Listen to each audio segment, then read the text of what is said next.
Year vice marshal Aurangzeb Ahmed social media پر viral. لوگ انہیں زیادہ کیوں پسند کر رہے ہیں؟ بھارت اور پاکستان کے مابین حالیہ کشیدگی کے بعد پاکستان نے بھارتی جارحیت کا منہ توڑ جواب دیتے ہوئے آدم پور اور شیر کوٹ ایئر بیسر سمیت ایئر فیلڈ کو تباہ کیا اور ملٹری چیک پوسٹوں کو نشانہ بنایا۔ پاکستان کی افواج نے بھارت کے اندر گھس کر ٹارگٹس کو نشانہ بنایا، جس کے بعد پاک فضائیہ کے air vice marshal Aurangzeb Ahmed social media پر ٹاپ ٹرینڈ کرنے لگے۔ جہاں سوشل میڈیا صارفین ان کی بہادری کی تعریفیں کر رہے ہیں، وہی وہ لڑکیوں اور خواتین کا نیا کرش قرار دیے جا رہے ہیں۔ سوشل میڈیا پر صارفین کی ایک بڑی تعداد کے حق میں بیان دیتے نظر آتی ہیں تو کئی خواتین ان کی انسٹاگرام اور دیگر آئی ڈیز مانگتے ہوئے دکھائی دیں۔ زینب نامی صارفین نے ایک تصویر شیئر کی جس میں افواج کے جوان کو فون پر بات کرتے دکھایا گیا ہے۔ انہوں نے ساتھ لکھا کہ تمام خواتین اورنگزیب سر کی انسٹاگرام آئی ڈی مانگ رہی ہیں۔ فیصل نامی صارف نے لکھا کہ پاکستانی ٹویٹر پر سب سے بڑی خبر بھارتی میڈیا کی دھمکیاں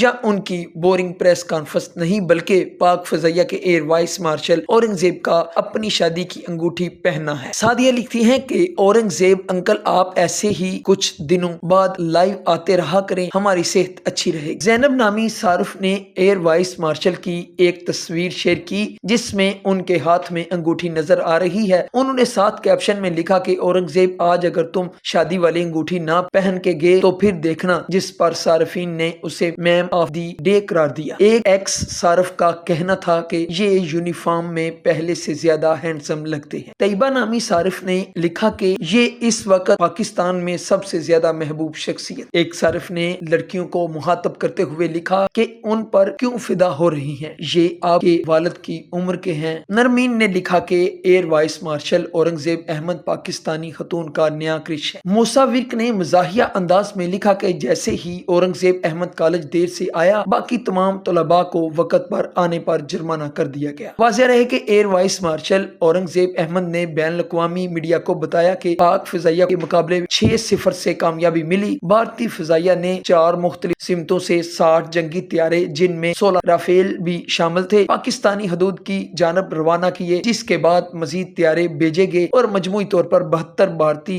طیارے پاکستانی فضائی حدود کے قریب پہنچے۔ اس کے جواب میں پاکستان نے 42 جنگی طیارے فضا میں بھیجے اور مؤثر دفاع کیا۔ HDN کھاریاں۔